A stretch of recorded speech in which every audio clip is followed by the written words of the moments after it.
Hey.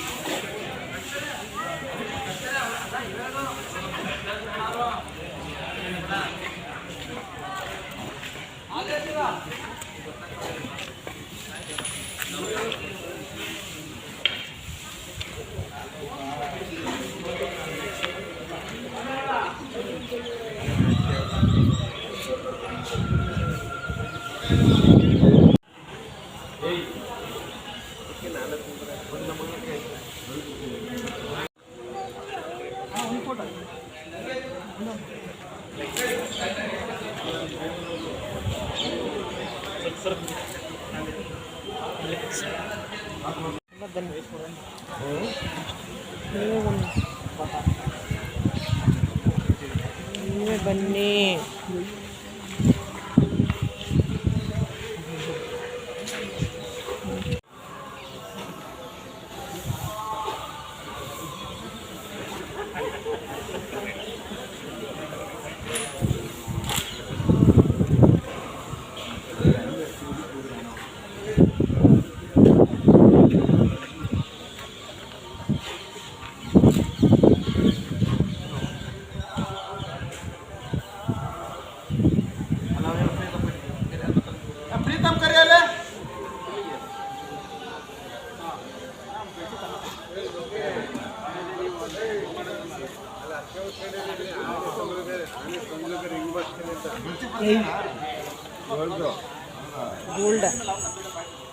Gold ನೋಡ್ಸ್ಕೊಬೇಕಂತ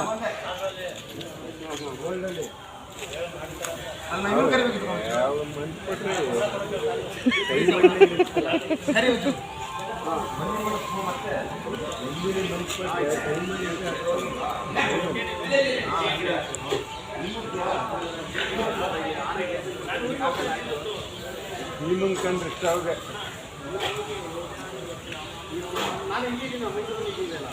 ಯಾಕೆ ಕೊಡ್ತಾಳೆ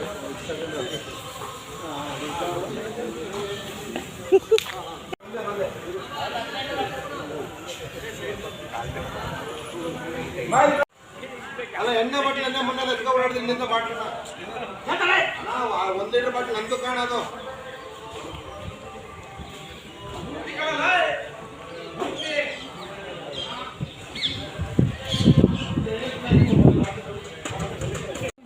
ಇದು ಯಾವ ಥರ ಚೇರ್ ಇದು?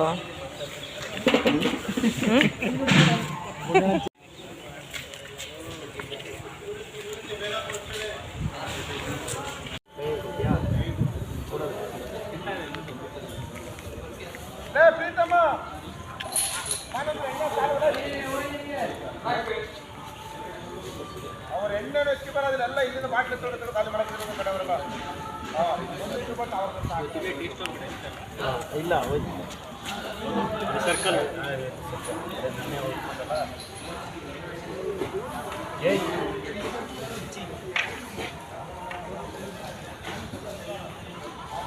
ಗುಣಣ್ಣ ಕಾಫಿ ಆಯ್ತಾ ಅಂತ ಕೇಳಕ್ಕೆ ಹೆಂಗೆ ಆನೆ ಕಾಫಿನೇ ಕುಡಿಯೋದಿಲ್ಲ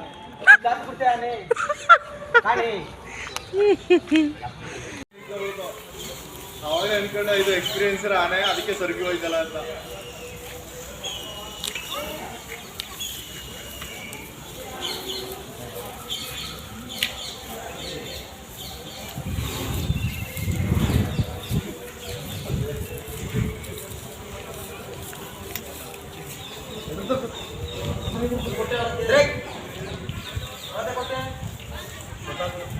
ರಾಹುಲ್ ಅದು ಆನೆ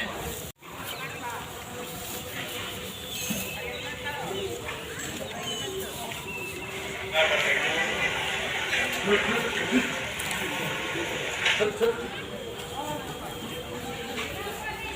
ನೋಡು ನೆಕ್ಸ್ಟ್ ಇಯರ್ ಇಂದ ಅದಕ್ಕೆ ಈಗ ಟ್ರೈನ್ ಆಗೋ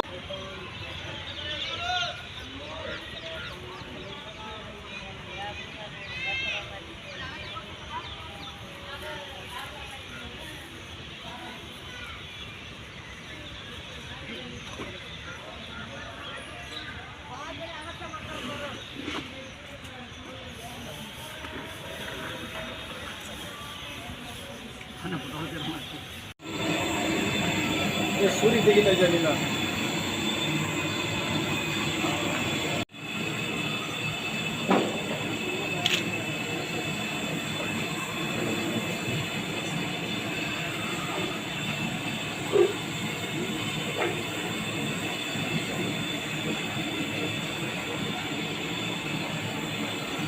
ಅದೇ ಪವನ್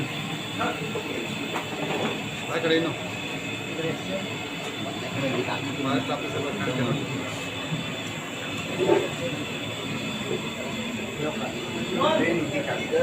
ಟ್ರೈನ್ ಆ ಕಡೆ ಹೇಳ್ಕೊಳ್ಳಿ.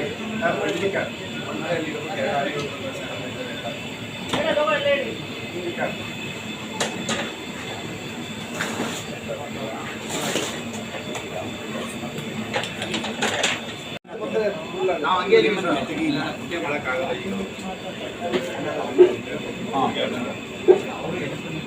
ನಾಲ್ಕು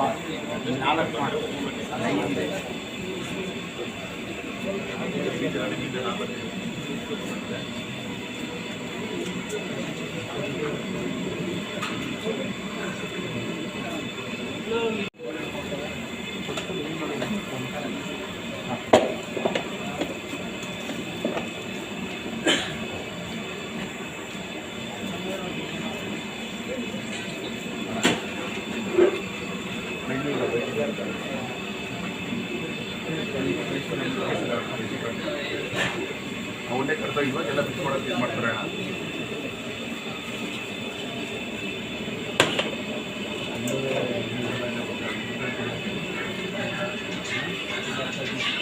ಒಂದು 10-15 ನಿಮಿಷ ಅಣ್ಣ.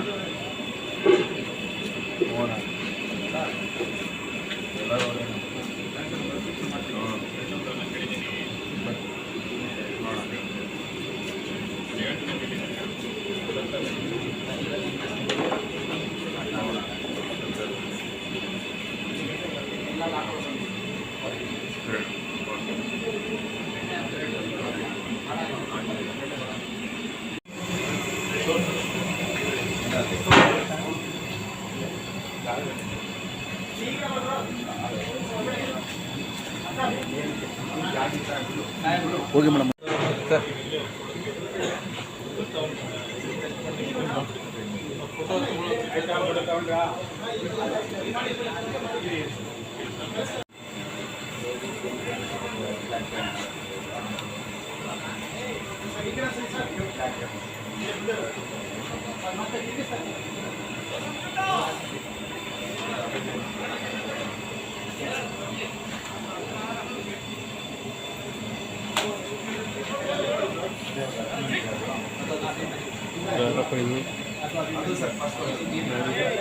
ಮುಂಬಿಟ್ಟದೆ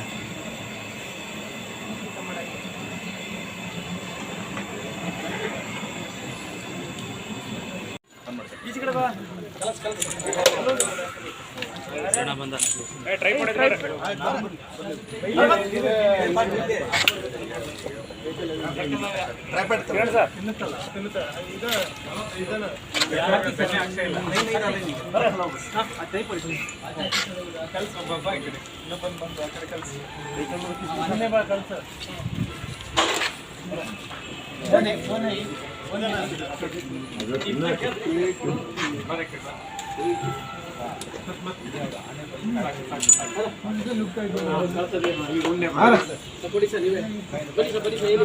ಸರ್ ಆ ಕಡೆಯಿಂದ ಕೊಡಿ ಸರ್.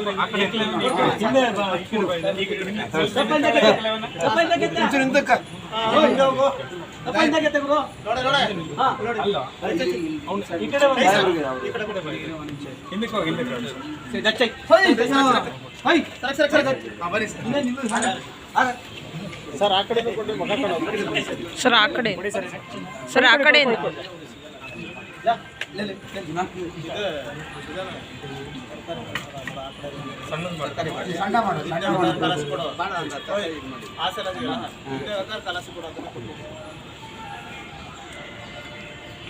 ಸ್ವಲ್ಪ ಆ ಕಡೆ ಹೇಳ್ಕೊಳ್ಳಿ ಸರ್ ಅವ್ರು ಕಾಣದೆ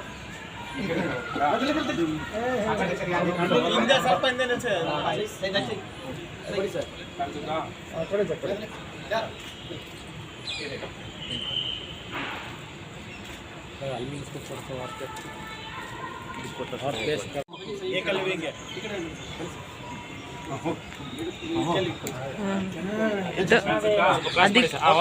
ಕ್ರಾಸ್ ಮಾಡೋ ಸ್ವಲ್ಪ ಅದನ್ನ ಭೀಮಾಸಿ ಕ್ರಾಸ್ ಆಗಿ ಯಾವುದೋ ಸರ್ ಕರೆಕ್ಟ್ ಹಾಂ ಸರಿ ಸರ್ ಪರ್ಫೆಕ್ಟ್.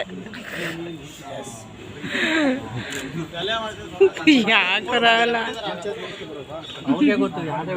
ಹ್ಞೂ ಅಲ್ವಾ ನಮ್ಮನ್ನೆಲ್ಲ ಏಯ್ ಯಾವ್ದು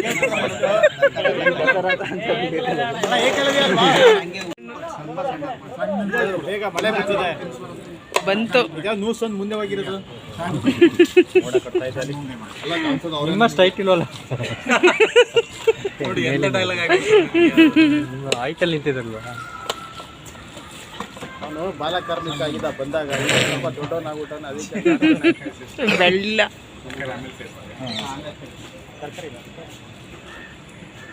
ಡಯಟಲ್ಲಿ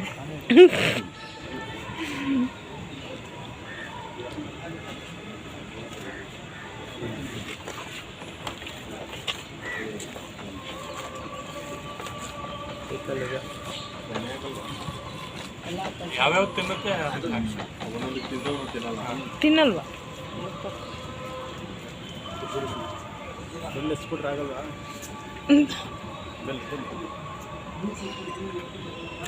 ಹಾಂ ದಲೆ ಮಾಡಿದ್ರೆ ಈ ಕೊಡಿ ಸರ್ ಈಗ ಇಟ್ಕೊಳ್ಳಿ ಸರ್ ತಲೆ ಮಾಡ್ತೀವಿ ಈ ಕೊಡಿ ಸರ್ ಸರ್ ಕೈ ಸರ್ ಸರ್ ಕೈ ಇದು ಮಾಡಬೇಡಿ ಒಂದೇ ಕೈ ನಿಮ್ಮ ಕೈ ಮರೆ ಆಗುತ್ತೆ ತಲೆ ಮಾಡ ತಲೆ ಮಾಡಿಸ್ಬೇಕು ಹಾಂ ಆಯ್ತು ಸರ್ ಓಕೆ ಸರ್ ಹಾಂ ಸರ್ ಇದು ಒಂಥರ ಪ್ರೆಸ್ ಮೀಟ್ ಥರ ಆಗುತ್ತೆ ಇದು ನೀವೇನು ಕೇಳಿದ್ರೆ ನಾವೇನು ಹೇಳ್ಬೋದು ಇವತ್ತೆಲ್ಲ ನೀವು ನೋಡಿದ್ರಿ preparation of the special ration ಯಾವ ಥರ ಇರುತ್ತೆ ಮತ್ತು ವಾಟರ್ ಸಪ್ಲೈ ಯಾವ ಥರ ಇರುತ್ತೆ ಅಂತೇಳಿ ಅದಕ್ಕೆ ಸ್ವಲ್ಪ ಜನರಿಗೂ ಎಲ್ಲ ಅವೇರ್ನೆಸ್ ಬರಲಿ, ನಮಗೂ ಗೊತ್ತಾಗಲಿ, ಮಾಧ್ಯಮದವ್ರಿಗೂ ಗೊತ್ತಾಗಲಿ ನಾವೇನು ಫುಡ್ ಕೊಡ್ತಾ ಇದ್ದೀವಿ ಅಂತೇಳಿ. ಯಾಕಂದರೆ ಏನೋ ದಸರಾ ಅಂತಂದರೆ ಇಟ್ಸ್ ನಾಡ ಹಬ್ಬ ಅಂದರೆ ಹಬ್ಬವನ್ನು ನಮ್ಮ ಎಲಿಫೆಂಟ್ಸ್ ಕೂಡ ಸೆಲೆಬ್ರೇಟ್ ಮಾಡಬೇಕು. ನಾವು ಪ್ರತಿ ಹಬ್ಬದಲ್ಲಿ ಏನು ಮಾಡ್ತೀವಿ, ಸ್ಪೆಷಲ್ ಏನಾದರೂ ಮಾಡ್ತೀವಿ ಅಲ್ವಾ, ಅದೇ ಥರ ಅದು ಹಬ್ಬದ ವಾತಾವರಣ ಇರಲಿ ಅಂತೇಳಿ ನಾವು ಸ್ಪೆಷಲ್ ರೇಷನ್ನ ಕೊಡ್ತೀವಿ. ಆಮೇಲೆ ಎಲಿಫೆಂಟ್ಸ್ಗಳು ಕೂಡ ಅವುಗಳ ಏನೋ ಸ್ಟೆಮಿನಾ ಮತ್ತು ಸ್ಟ್ರೆಂತ್ ಜಾಸ್ತಿ ಆಗಲಿ ಅಂತ ಹೇಳ್ಬಿಟ್ಟು ಇಲ್ಲಿ ಬಂದಾಗ ಸ್ಪೆಷಲ್ ರೇಷನ್ನ ಕೊಡ್ತೀವಿ. ಸೊ ಪೌಡ್ರಲ್ಲಿ ಬಂದುಬಿಟ್ಟು ಮೇನು ನಾವು ಬ್ರ್ಯಾಂಚ್ ಪೌಡರ್ಸು, ಆಲದ ಮರದ ಬ್ರ್ಯಾಂಚಸ್ ಆಗಲಿ, ಅರಳಿ ಮರದ ಬ್ರ್ಯಾಂಚಸ್ ಆಗಲಿ, ಈ ಥರದ ಇದನ್ನು ಕೊಡ್ತೀವಿ. ಆಮೇಲೆ ಹುಲ್ಲು, ಗ್ರೀನ್ ಗ್ರಾಸ್ ಕೊಡ್ತೀವಿ, ಆಮೇಲೆ ಕಬ್ಬು ಕೊಡ್ತೀವಿ. ಈ ಥರದ್ದು ಸ್ಪೆಷಲಾಗಿ ಅದು ಆ್ಯಕ್ಚುಲಿ ಅಂದರೆ ಡೈಲಿ ರೂಟೀನಲ್ಲಿ ಕೊಡೋಲ್ಲ, ಇಲ್ಲಿ ಬಂದಾಗ ಮಾತ್ರ ಅದು ಕೊಡೋದು. ಸ್ಪೆಷಲ್ ರೇಷನಲ್ಲಿ ಬಂದುಬಿಟ್ಟು ಭತ್ತ, ಗ್ರೀನ್ ಗ್ರಾಮು, ಬ್ಲ್ಯಾಕ್ ಗ್ರಾಮು, ಗೋಧಿ, ಭತ್ತ, ಮತ್ತು ಜಾಗರಿ, ಆಮೇಲೆ ಕೋಕೋನಟ್ಟು, ಇವೆಲ್ಲ ಇನ್ನೂ ಅಡಿಷ್ನಲ್ ಇನ್ನೂ ಸ್ವಲ್ಪ ಇದನ್ನು ಬೆಣ್ಣೆ ಇವೆಲ್ಲ ಕೂಡ ಕೊಡ್ತೇವೆ. ಪ್ರತಿ ಇದಕ್ಕೆ ಒಂದು ಮೇಲ್ ಎಲಿಫೆಂಟ್ಸ್ಗೆ ಮತ್ತು ಫಿಮೇಲ್ ಎಲಿಫೆಂಟ್ಸ್ಗೆ ಕ್ವಾಂಟಿಟಿ ಹೆಚ್ಚು ಕಡಿಮೆ ಇರುತ್ತೆ. ಯೂಶ್ವಲಿ ನಾವು ಮೇಲ್ ಎಲಿಫೆಂಟ್ಸ್ಗೆ ಮತ್ತು ಯಾವುದೇ ಇದು ಇರಲಿ, ಪ್ರಾಣಿ ಇರಲಿ, ಅದರ ಇದು ಫುಡ್ ಸಪ್ಲೈ ಹೇಗಿರುತ್ತೆ ಅಂದರೆ 10% ಆಫ್ ದಿ ಬಯೋಮಾಸನ್ನು ಕೊಡ್ತೀವಿ. ಬಟ್ ಇಲ್ಲಿ ಏನಂತಂದರೆ ಅದಕ್ಕೆ ಸ್ವಲ್ಪ ಜಾಸ್ತಿ ಕೊಡ್ತೀವಿ. ಯಾಕಂದರೆ ನೀವೆಲ್ಲ ಗೊತ್ತು, ನಾವೆಲ್ಲ ಹಬ್ಬದಲ್ಲಿ ಜಾಸ್ತಿನೇ ತಿಂತೀವಲ್ವಾ, ಅಂದರೆ ನಮ್ಮ ಏನು ಇದು ಇರುತ್ತೆ ಚೆನ್ನಾಗಿರೋ ಫುಡ್ ಅಂತ ಹೇಳಿದ್ರೆ ಸ್ವಲ್ಪ ಜಾಸ್ತಿ, ಹಾಗಾಗಿ ಸ್ವಲ್ಪ ಹೆಚ್ಚು ಉಳಿಸಿದ್ದು ಪರವಾಗಿಲ್ಲ ಅಂತ ಹೇಳ್ಬಿಟ್ಟು ಮೇಲ್ ಎಲಿಫೆಂಟ್ಸ್ಗೆ 600 to 750 kg per day, including branch powders, special ration, ಮತ್ತು ಎಲ್ಲ ರೀತಿಯ ಕ್ಯಾಲ್ಸಿಯಂ ಸಪ್ಲಿಮೆಂಟ್ಸ್ ಅಂತ ಏನಿರುತ್ತೆ ಅದೊಂದು 300 grams ಕೊಡ್ತೀವಿ ಎವ್ರಿ ಡೇ ಪರ್ ಎಲಿಫೆಂಟ್ಸ್. ಅದನ್ನು ಕೂಡ ಎಲ್ಲ ಸೇರಿಬಿಟ್ಟು ಒಂದು 650 to 750 ಈ ಇದು ರೇಂಜಲ್ಲಿ ನಾವು ಪ್ರೊವೈಡ್ ಮಾಡ್ತೀವಿ. ಹೆಣ್ಣಾನೆಗೆ ಬಂದುಬಿಟ್ಟು 500 kg, 450 to 550 ಈ ರೇಂಜಲ್ಲಿ ಇದನ್ನು ಸಪ್ಲೈ ಮಾಡ್ತೀವಿ. ದಿನಕ್ಕೆ ಪರ್ ಡೇ ಯಾಕಂದರೆ ಎವರೇಜ್ ನಾವು 5000 kg ಅಂತ ಇಟ್ಕೊಂಡ್ರೆ ಮೇಲ್ ಎಲಿಫೆಂಟ್ಸು 4000 5000 kg ಇದೆ ಇದು. So 500 minimum. ಸ್ವಲ್ಪ ನಾವು ಅಡಿಷ್ನಲ್ ಆಗಿ ಕೊಡ್ತೀವಿ, ಯಾಕಂದರೆ ಇದು ಹೆಚ್ಚು ಮಾಡಿಟ್ಟು ಪರವಾಗಿಲ್ಲ, ಚೆನ್ನಾಗಿ ತಿನ್ಕೊಳ್ಳಿ ಅಂತ ಹೇಳ್ಬಿಟ್ಟು ನಾವು ಇನ್ನೂ ಅಡಿಷ್ನಲ್ ಆಗಿ ಕೊಡ್ತೀವಿ. ಹಾಗಾಗಿ ಇಟ್ಸ್ ಮೋರ್ ದ್ಯಾನ್ 600 kg ನಾವು ಕೊಡ್ತೀವಿ. ಸ್ಪೆಷಲ್ ರೇಷನನ್ನು ಮಾರ್ನಿಂಗು ಮತ್ತು ಈವ್ನಿಂಗ್ ಕೊಡ್ತೀವಿ. ಮಾರ್ನಿಂಗ್ 6 to 7 kg ಆಗುತ್ತೆ, ಈವ್ನಿಂಗು 6 to 7 kg. ಇದು ಏನು ಸ್ಪೆಷಲ್ ರೇಷನ್ನು, ತರಕಾರಿ ಅದೆಲ್ಲ ಸೇರ್ತೀವಿ. ಆಫ್ಟರ್ ದಿ ವಾಕ್ ಅಥವಾ before the walk? Up to the walk. Morning before the walk ಕೊಡ್ತೀವಿ, ಈವ್ನಿಂಗು ಆಫ್ಟರ್ ದಿ ವಾಕ್ ಕೊಡ್ತೀವಿ. ಈಗ ಕೊಟ್ಟಲ್ಲ ಅದೇ ಸರ್ ಸ್ಪೆಷಲ್ ರೇಷನ್? ಹೌದು, ಅದೇ ಇರ್ತದೆ ಸರ್ ಕಂಟೆಂಟ್. Protein content. ಸಾಲ್ ಏನಂದರೆ ಇದು ತರಕಾರಿಗಳು. ನೀವು ಇದು ಸೌತೆಕಾಯಿ ತಗೋಬೋದು, ಕ್ಯಾರೆಟ್ ತಗೋಬೋದು, ಆಮೇಲೆ ಯಾವುದು ನವಿಲುಕೋಸು ಇರುತ್ತೆ, ಆಮೇಲೆ ಇದು ಯಾವುದು ಮೂಲಂಗಿ ಇರುತ್ತೆ, ಆಮೇಲೆ ಬೇರೆ ಬೇರೆ ತರಕಾರಿಗಳು, ಮತ್ತು ಗ್ರೀನ್ ಗ್ರಾಮು, ಇದು ಬ್ಲ್ಯಾಕ್ ಗ್ರಾಮು, ಆಮೇಲೆ ಗೋಧಿ, ಇವೆಲ್ಲ ಕೂಡ ಇದೆ. ಮತ್ತೇನಾದರೂ ಇಲ್ಲ, ಎಲ್ಲಾನು ಮಿಕ್ಸ್ ಮಾಡಿ ಅದು ಕಿಚಡಿ ಅಂತ ಹೇಳ್ತೀವಲ್ಲ ನಾವು, ಯೂಸ್ವಲಿ ನಾವು ಕಿಚಡಿ ಅಂತ ತಿಂತೀವಲ್ಲ, it's very high rich protein. So ಅದನ್ನು ಇದು ಮಾಡೋಕ್ಕೋಸ್ಕರ ಕಿಚಡಿ ಥರ ಮಾಡ್ತೀವಿ. ಇವಾಗ ನಾವು ತಿನ್ಬೋದು. ಅದು ಆ್ಯಕ್ಚುಲಿ ನಾವು ತಿಂತೀವಲ್ಲ, ಅದಕ್ಕಿಂತ ಚೆನ್ನಾಗಿರುತ್ತೆ. ಅಷ್ಟೊಂದು ಒಳ್ಳೆ ಕ್ವಾಲಿಟಿ ಇರುವಂಥ ಇದನ್ನು ನಾವು ಕೊಡ್ತಾ ಇದ್ದೀವಿ ಸರ್. ಅಪ್ ಟು ದಸರಾ ತನಕ ಇದೇ ಕ್ವಾಂಟಿಟಿ ಎಲ್ಲ ಮೇಂಟೈನ್ ಆಗುತ್ತೆ? ಸ್ವಲ್ಪ ಏನಂತಂದರೆ ಏನಾದರೂ ಹೆಲ್ತ್ ಮೇಲೆ ಏನಾದರೂ ಸ್ವಲ್ಪ ವೇರಿಯೇಷನ್ಸ್ ಇದೆ, ನಮ್ಮ ವೆಟರ್ನರಿ ಡಾಕ್ಟರ್ ಸಜೆಷನ್ ಮೇಲೆ ಹೆಚ್ಚು ಕಡಿಮೆ ಮಾಡ್ತೀವಿ. ಒಂಚೂರು ಅದು 1 ದಿನ 2 ದಿನ ಹೆಚ್ಚು ಕಡಿಮೆ ಆಗ್ಬೋದು. ಕುಸುರೆ ಏನಾದರೂ ಕುಸುರೇನು ಕೊಡ್ತೀವಿ. ಕುಸುರೆ ಏನಾದರೂ ಟೋಟಲ್ ಅದು ಸೇರಿಸಿ ಎಲ್ಲ ಸೇರಿಸಿ ಯಾವುದೇ ಸೇರಿಸಿ ಕುಸ್ರೆ ಅನ್ನೋದ? ಹೌದು, ಭತ್ತದ ಹುಲ್ಲು ಮತ್ತು ಅದನ್ನೆಲ್ಲ ಸೇರಿಸ್ಬಿಟ್ಟು ಅದನ್ನು ಕೂಡ ಮಾರ್ನಿಂಗ್ ಮತ್ತು ಈವ್ನಿಂಗು ಕೊಡ್ತೀವಿ. ಆನೆಗಳದ್ದು ಆರೋಗ್ಯ ಹೇಗಿದೆ ಸರ್? ಎಲ್ಲ ಆನೆಗಳದ್ದು ಆರೋಗ್ಯ ಸ್ಥಿತಿಯಲ್ಲಿದೆ. ಕಂಜೆನು ಒಂಚೂರು ಫಸ್ಟ್ ವೇವ್ ಮಾಡೋಕ್ಕೆ ಹೋದಾಗ ಒಂದು ಯಾವುದೋ ಹಾಟ್ ಸರ್ಫೇಸ್ ಮೇಲೆ ಕಾಲಿಟ್ಟು ಒಂಚೂರು ಕಾಲಿಗೆ ಇದು ಆಗಿತ್ತು, ನೋವಾಗಿತ್ತು. ಈಗ ಆಲ್ಮೋಸ್ಟ್ ಸರಿ ಹೊಂದಿದ್ದಾನೆ. ನಮ್ಮ ವೆಟರ್ನರಿ ಡಾಕ್ಟ್ರು ಬೆಳಗ್ಗೆ ಸಂಜೆ ಕೂಡ ಅದಕ್ಕೆ ಟ್ರೀಟ್ಮೆಂಟ್ ಕೊಡ್ತಾ ಇದ್ದಾರೆ. ನಮ್ಮ ಮಾವತ್ರ ಟ್ರೀಟ್ಮೆಂಟ್ ಈಗ ಆಲ್ಮೋಸ್ಟ್ ಕಾಲ್ಸಿರೋದು. ನಾವು ಜಸ್ಟ್ ಏನಾದರೂ ಒಂದು ಇದು ಟ್ವಿಸ್ಟ್ ಆಗುತ್ತಲ್ಲ ಕಾಲ್ನಲ್ಲಿ ಸಡನ್ನಾಗಿ ಇಟ್ಟಾಗ, ಆ ಥರ ಟ್ವಿಸ್ಟ್ ನೇಚರಲ್ಲಿ ಆಗಿತ್ತು ಅಷ್ಟೇ, ಬಿಟ್ಟರೆ ಏನು ಮೇಜರ್ ಇಶ್ಯೂಸ್ ಇಲ್ಲ. ಆನೆಗಳಿಗೆ ಇನ್ಶೂರೆನ್ಸ್ ಏನಾದರೂ ಆಗಿದೆ? ಹೌದು, ಆನೆಗಳ ಇನ್ಶೂರೆನ್ಸ್ ಮಾಡಿಸಿದ್ದೀವಿ. 2.37 crores ಆನೆಗಳಿಗೆ, ಹೆಣ್ಣಾನೆಗಳಿರಲಿ ಗಂಡಾನೆಗಳಿರಲಿ, ಆನೆ ಮಾತ್ರ ಕಾವಡಿಗರು ಇನ್ಕ್ಲೂಡಿಂಗ್ ಸ್ಟಾಫ್, ನಾವು ಯಾರು ವರ್ಕ್ ಮಾಡ್ತಾ ಇದ್ದೀವಿ ನಮ್ಮ ಡಾಕ್ಟರ್ ಹಿಡ್ಕೊಂಡು ಎಲ್ಲರಿಗೂ ಕೂಡ ಇನ್ಶೂರೆನ್ಸ್ ಮಾಡಿಸಿದ್ದೀವಿ. ಪ್ರಭು ಸರ್, ಈಗ ಕಣ್ಣಿಗೆ ಆಗ್ತಾನೆ ತಾಳಿಮಡಿ ಅಂತ ಅನ್ಕೊಂಡು ಸೊ ಇವತ್ತು ಭಾಗಿ ಆಗ್ತಾರೆ ಈವ್ನಿಂಗ್. ಇದರಲ್ಲಿ ಅವನು ಕೂಡ ನಾವು ತಾಲೀಮು ತಗೊಂಡು ಅಪ್ರಾಕ್ಸಿಮೇಟ್ ಕಾಸ್ಟ್ ಆಗ್ಬೋದು ಫುಡ್ಸ್ಗೆ ನಾವು ಇನ್ನೂ ಕ್ಯಾಲ್ಕುಲೇಷನ್ ಮಾಡಿಲ್ಲ. ಆಗುತ್ತೆ, ಮೋರ್ ದೆನ್ 40-50 ಇದರಲ್ಲಿ ಆಗುತ್ತೆ. ಎಷ್ಟು ಕ್ವಾಂಟಿಟಿ ನಾವು ಇದು ಮಾಡ್ತೀವಿ ಅನ್ನೋದ್ರ ಮೇಲೆ ಡಿಪೆಂಡ್ ಆಗುತ್ತೆ. ಅಂದರೆ ಈಗ number of days, number of elephants, ಯಾವಾಗ ಸೆಕೆಂಡ್ ಬ್ಯಾಚ್ ಎಲಿಫೆಂಟ್ಸ್ ಬರುತ್ತೆ ಅದ್ರ ಮೇಲೆ ಅದು ಡಿಪೆಂಡ್ ಆಗುತ್ತೆ. ತಿಳಿಸ್ತೀವಿ. ಮೋಸ್ಟ್ಲಿ ನಾವು ಸೆಪ್ಟೆಂಬರ್ 1st ವೀಕಲ್ಲಿ ಪ್ಲ್ಯಾನ್ ಮಾಡಿದ್ದೀವಿ. ದಿನಾಂಕವನ್ನು ಒಂದು 2 ದಿನದಲ್ಲಿ ಬಂದು ತಿಳಿಸ್ತೀವಿ. ಎಲ್ಲ ಆನೆಗಳಿಗೂ ಒಂದೇ ಥರದ್ದು ಆಹಾರನ ಅಥವಾ ಅಭಿಮನ್ಯುಗೆ ಏನಾದರೂ ಬೇರೆ ವಿಶೇಷವಾಗಿ ಏನಾದರೂ ಕೊಡ್ತೀವಿ? ವಿಶೇಷವಾಗಿ ಅಂತ ಏನಿಲ್ಲ ಅದಕ್ಕೆ, ಬಟ್ ಕ್ವಾಂಟಿಟಿಯಲ್ಲಿ ಸ್ವಲ್ಪ ಜಾಸ್ತಿ ಕೊಡ್ತೀವಿ. ಯಾಕಂದರೆ ಇಟ್ಸ್ ಬಯೋಮಾಸ್ ಜಾಸ್ತಿ ಇರೋದ್ರಿಂದ, ಅದಕ್ಕೆ ಜಾಸ್ತಿ ರಿಕ್ವೈರ್ಮೆಂಟ್ ಇರೋದ್ರಿಂದ ಅದಕ್ಕೆ ಜಾಸ್ತಿ ಕೊಡ್ತೀವಿ. ಬಾಡಿ ಸೈಜ್ ಮೇಲೆ ಸ್ವಲ್ಪ ಕ್ವಾಂಟಿಟಿ ವೇರಿಯೇಷನ್ ಆಗುತ್ತೆ ಅಷ್ಟೇ. ಯಾವ ಪ್ರಾಕ್ಟೀಸ್ ಮಾಡಿಸ್ತೀವಿ? ಸೊ ಈ ತಾಲೀಮಲ್ಲಿ ಪ್ರಾಕ್ಟೀಸ್ ಈ ಸೆಕೆಂಡ್ ಬ್ಯಾಚ್ ಇದು ಬರುತ್ತಲ್ಲ, ಅದಾದ್ಮೇಲೆ ಸ್ಟಾರ್ಟ್ ಮಾಡ್ತೀವಿ. ಸರ್, ತಾಲೀಮ್ ಡಿಸ್ಟೆನ್ಸ್ ಹಂತವಾಗಿ ಜಾಸ್ತಿ ಮಾಡ್ತಾ ಇದ್ದೀರಾ? ಇವತ್ತಿನ ಕಂಪ್ಲೀಟ್ ಆಗಿ ಬನ್ನಿಮಠದವರೆಗೆ ಹೋಗುತ್ತಾ ಅಥವಾ ಹೈವೇ ಸರ್ಕಲ್? ಇವತ್ತು ಬೆಳಗ್ಗೆ ನಾವು ಬನ್ನಿಮಠವರೆಗೂ ಹೋಗಿದ್ದೀವಿ. 10 kilometers ಕಂಪ್ಲೀಟ್ ಡ್ಯೂರೇಷನ್ನ ಕಂಪ್ಲೀಟ್ ಮಾಡಿದ್ವಿ. ನಿಮಗೆಲ್ಲ ಶೇರು ಮಾಡಿದ್ದೀನಿ ನಾನು ಇದನ್ನು. ಸೊ ಈವ್ನಿಂಗ್ ಏನಂತ ಆವಾಗ ಈವ್ನಿಂಗ್ ಕಡಿಮೆ ಮಾಡ್ತೀವಿ. ಒಂದು ಹೊತ್ತು ಜಾಸ್ತಿ ಮಾಡ್ತೀವಿ, ಒಂದು ಹೊತ್ತು ಕಡಿಮೆ ಮಾಡ್ತೀವಿ. ಸರ್, ಏಕಲವ್ಯ ಆ್ಯಕ್ಚುಲಿ ಆ ಲಕ್ಷಣ ಸೂಟೇಬಲ್ ಆಗಿದೆ ಸರ್ ಆ್ಯಕ್ಚುಲಿ ನಿಮ್ಗೆ ಅನ್ಸುತ್ತೆ ಇನ್ ಫ್ಯೂಚರ್? ಇನ್ನು ನೋಡೋಣ, ಅದಕ್ಕೆ ಫ್ಯೂಚರ್ ಇನ್ನು ತುಂಬ ಟೈಮ್ ಇದೆ. ಈಗ ಸದ್ಯ ಇದು ಅದನ್ನೆಲ್ಲ ಬಿಹೇವಿಯರ್ಸ್ ಮತ್ತು ಅದನ್ನೆಲ್ಲ ನೋಡಿದರೆ ತುಂಬ ಮೆಚೂರ್ಡಾಗಿ ಬಿಹೇವ್ ಮಾಡ್ತಾ ಇದ್ದಾನೆ. ಏನೋ ಒಂದು ಹತ್ತು ದಸರಾ ಮಾಡಿರೋ ಥರ ಫೀಲ್ ಇದೆ ಅದಕ್ಕೆ. ಹಾಗಾಗಿ ಮುಂದೆ ಒಂದು ಒಳ್ಳೆ ದಸರಾ ಆನೆ ಆಗುತ್ತೆ ಅನ್ನೋದು ಯಾವುದೇ ಡೌಟ್. ಯಾಕಂದರೆ ಅಭಿಮನ್ಯುಗಿಂತ ಡ್ಯೂರೇಷನ್ ಆ್ಯಕ್ಚುಲಿ 3 ನಿಮಿಷ ತುಂಬ ಕಡಿಮೆ ಬಂದಿದ್ದಾನೆ ವಾಪಸ್ ಬರೋ ಟೈಮಲ್ಲಿ. ಅದನ್ನು ಆ್ಯಕ್ಚುಲಿ ನೀವು ಕೂಡ ಬರ್ತಾ ಇವತ್ತು ಲೀಡ್ ಎಲಿಫೆಂಟ್ ಅದೇ ಇತ್ತು, ಲೀಡರ್ಶಿಪ್ ಇದ್ದು ಅದೇ ಇತ್ತು. ಅದಕ್ಕೆ ಹೇಳಿದೆ ನಾನು, ದಸರಾ ಆನೆ ಈ ಥರ ಒಂದು 10 ದಸರಾ ಮಾಡಿರ್ತಾನೆ ಫೀಲ್ ಇದೆ. Okay sir.